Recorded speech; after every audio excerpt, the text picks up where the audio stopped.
The cockpit windows shattered with a deafening blast, and burning metal ripped through the sky at 34,000 feet. The captain collapsed instantly. The co-pilot slumped unconscious over the controls. Inside the cabin, terrified passengers screamed as the airliner rolled sharply. Oxygen masks dropped, and luggage crashed from the overhead bins. It looked like the final moments of nearly 200 lives. Then, through the chaos, an unexpected voice reached the emergency radio. "Mayday. This is call sign Phoenix. I have control of the aircraft." Silence followed. Military pilots froze when they heard that call sign.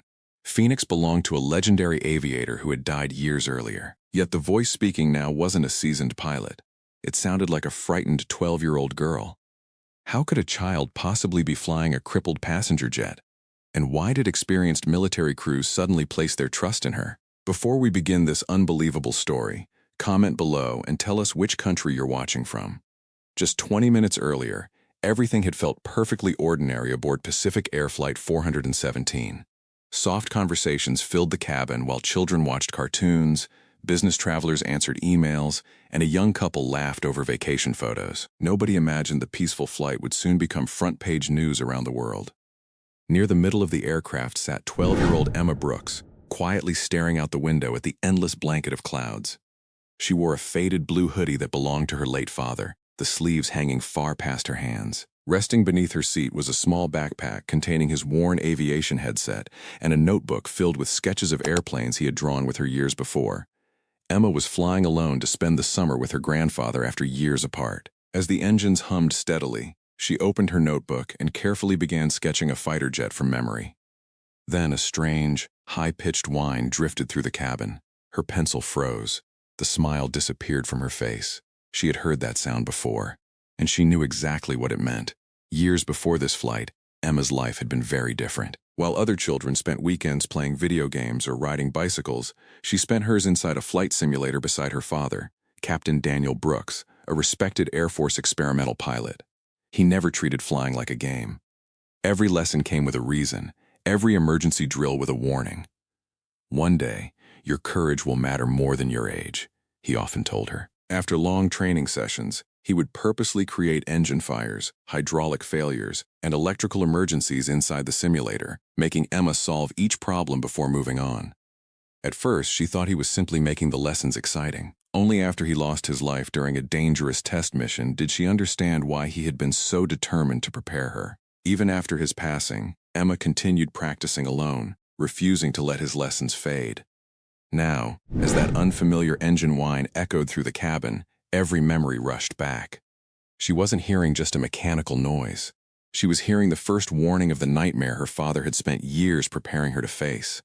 The warning whine became a violent roar. A split second later, a thunderous explosion tore through the left engine, shaking the entire aircraft so hard that passengers were thrown against their seats. The cabin lights flickered wildly. Overhead bins burst open, sending suitcases crashing into the aisle. Oxygen masks dropped from the ceiling as frightened voices turned into desperate screams. The aircraft rolled sharply to the left and began losing altitude at an alarming rate. Emma looked through the window and felt her heart sink. The engine wasn't just damaged. It had been ripped apart. Flames licked the twisted metal while thick black smoke trailed behind the wing. Then something else terrified her. The aircraft kept descending, but no announcement came from the cockpit. No reassuring voice, no emergency instructions, only silence. Her father's words echoed in her mind. If disaster strikes and nobody is flying the airplane, every second becomes priceless. Emma unbuckled her seatbelt and stepped into the shaking aisle. "Sit down!" a passenger shouted. Ignoring every frightened face around her, she steadied herself against the swaying seats and began making her way toward the cockpit, knowing that if she was right, the fate of everyone on board was only minutes away. The aircraft lurched again, nearly knocking Emma off her feet. She grabbed the seats for balance as a senior flight attendant rushed toward her. "Young lady, you have to get back to your seat," she shouted over the blaring alarms. Emma looked straight into her eyes, calm despite the fear surrounding her. "My father trained military pilots," she said. "He spent years teaching me emergency flight procedures. If the pilots can't fly this plane, I might be the only person who can." For a brief second, the flight attendant hesitated. Then another failed attempt to contact the cockpit sent chills through her body. With trembling hands, she unlocked the cockpit door. The sight inside stole everyone's breath. The captain lay motionless across the controls, his uniform stained with blood from shattered cockpit glass. The first officer was unconscious, barely breathing, his head resting against the instrument panel. Warning lights flashed across every screen while deafening alarms echoed through the cockpit. The aircraft was still descending. Emma swallowed hard. This wasn't another simulator. She climbed into the co-pilot's seat, but she was too small to reach the pedals. Flight attendants quickly stacked cushions beneath and behind her until she could barely see over the instrument panel. Closing her eyes for one steady breath, she heard her father's voice as clearly as if he were sitting beside her. "Don't panic. Trust your training. Fly the airplane first." Emma wrapped her trembling hands around the control yoke. The lives of everyone on board now rested in the hands of a 12-year-old girl. Emma's hands trembled as she adjusted the aircraft, fighting the pull of the damaged engine. The nose slowly leveled, but warning alarms continued screaming around her. She reached for the radio, took one deep breath, and pressed the transmit button. "Mayday, Mayday. Flight 417 has suffered a catastrophic engine failure. Both pilots are unable to fly. I am a passenger, and I have control of the aircraft." The radio remained silent for several long seconds. Then a controller answered, his voice filled with disbelief.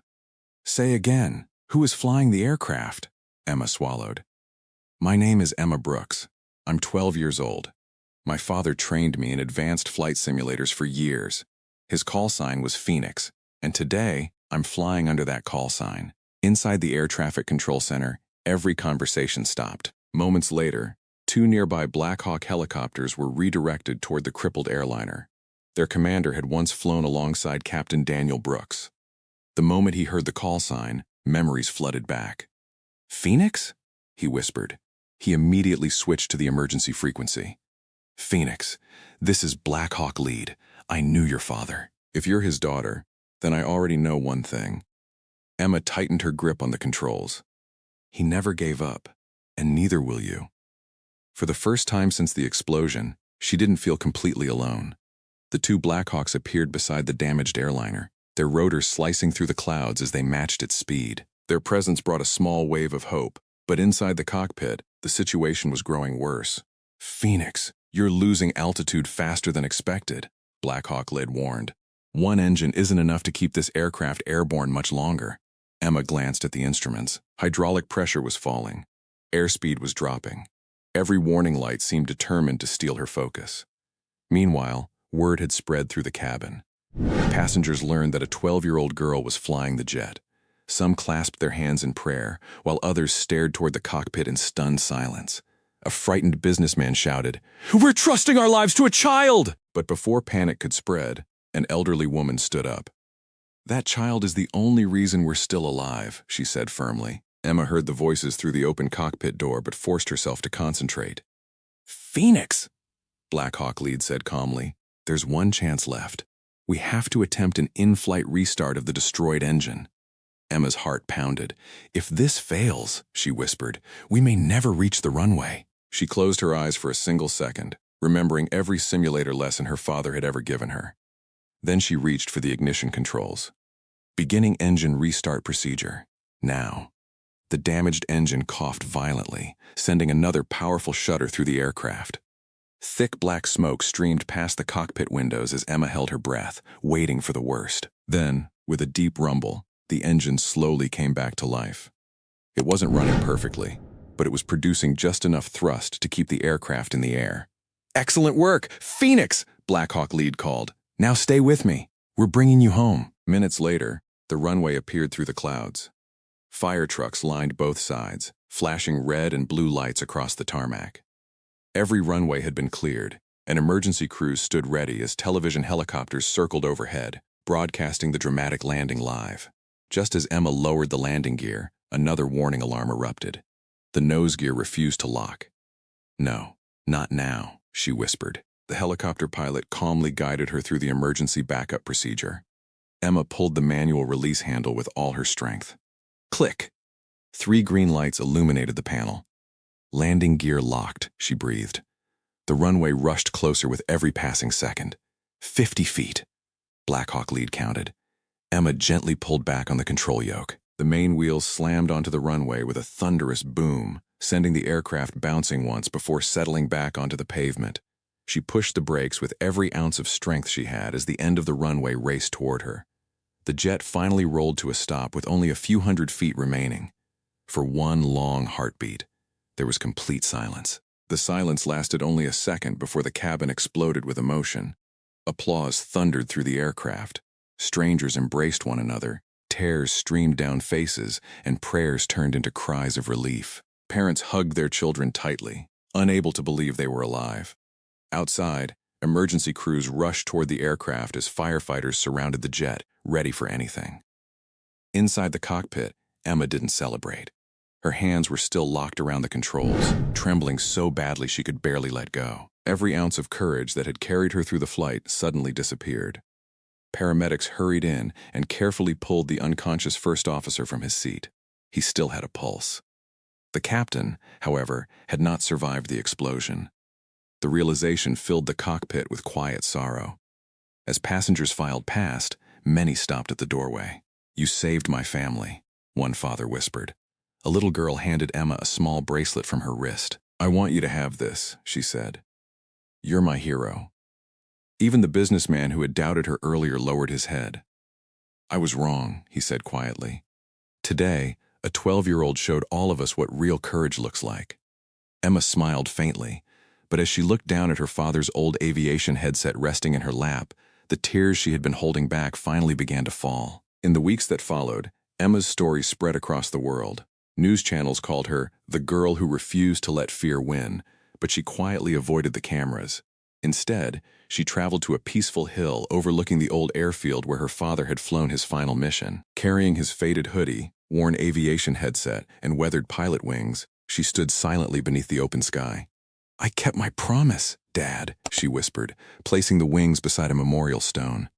"You told me that courage isn't about being fearless.